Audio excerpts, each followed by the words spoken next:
Okay, video 1, constructing a title block. Of course, we have to prepare a bond paper and illustration board. To fix your bond paper, which is long size bond paper, you have to use this masking tape so that it will not move as you make drawing. Now, we have also materials needed for this task. We have a guide for making the dimension below the drawing. Okay, we have also pencil. This is my pencil for construction. Another pencil for border lines or object line. And of course, I have here a roller, 30 by 60 degrees triangle, and the 45 degrees triangle, and the other one is a roller. Okay?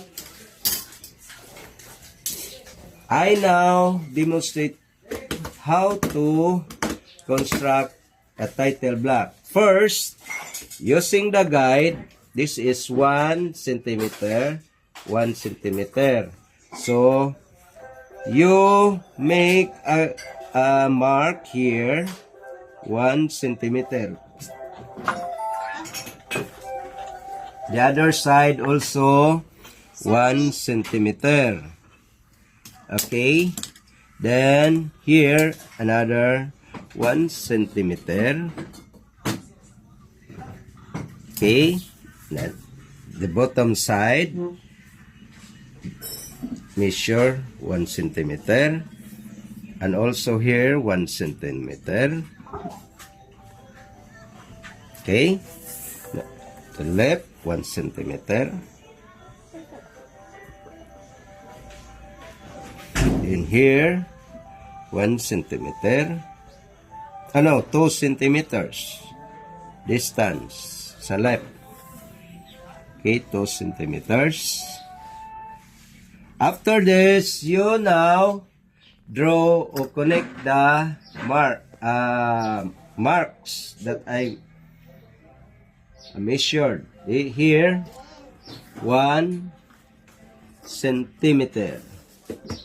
Okay, I'm going to position that so that I can see the marks.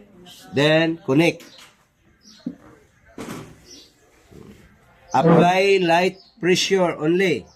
So to the left side, this is 2 centimeters.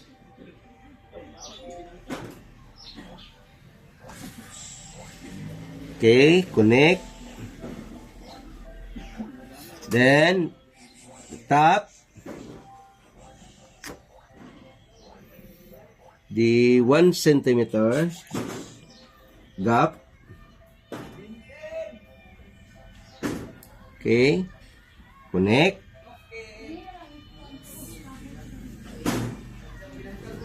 Okay, so here another 1 centimeter. Then connect.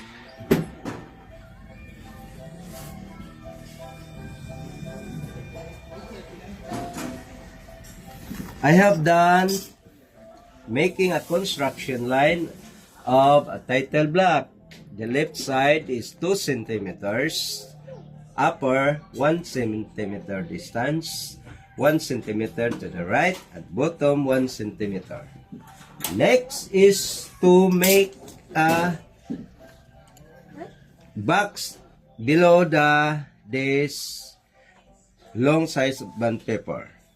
Okay, using the guide, the distance 1 centimeter, 1 millimeter, 1 millimeter, 4 millimeters, 1 millimeter, 5 millimeters, 1 millimeter, 4 millimeters, 1 millimeter, and the last 1 millimeter, total of 19 millimeters. You are going to position here. Establish the corner, a mark and the other side also. Mark. Then, position the guide in line the vertical line. After that, of course, we are going to mark now based on the guide. Okay, 1, 1, 4 millimeters. I'm talking of millimeters. 1 millimeter, 5 millimeters, 1 millimeter, 4 millimeters, 1 millimeter, and the last 1 millimeter. After this, you also do the same at the right side. We have established already the corner, and there is a mark. Position again the same what I have did in the left side. Position the guide. Okay. After the guide is already positioned in line the vertical line, you do the same. Okay, mark 1 millimeter, 4 millimeters, 1 millimeter, 5 millimeters, 1 millimeter, 4 millimeters, 1 millimeter, and the last 1 millimeter. So we have now the mark, the right side. We have also marked the left side using the gap or guide. Remember, position the top here. No? Okay. After this, of course, I now connect the markings that I have made. Okay, mark number 1 sa upper, connect it to the left side mark. Okay. Do not post a light pressure lang, no? Okay. Next, the second mark. Connect to the other side. Okay. Connect. Light pressure na naman because this is a construction line. Then, to make your work neat and clean, you have to keep on cleaning your bond paper because some of the sediments in our lid of the pencil will spread in the bond paper, and you scratch it using your roller, it can produce a dirt. So, next, continue. Third mark, connect it to the other side, no? Okay. Okay, connect. Do not do this way.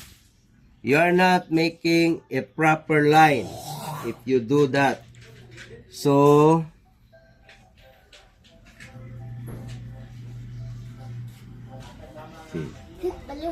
excuse me, I have to correct, huh? This third line is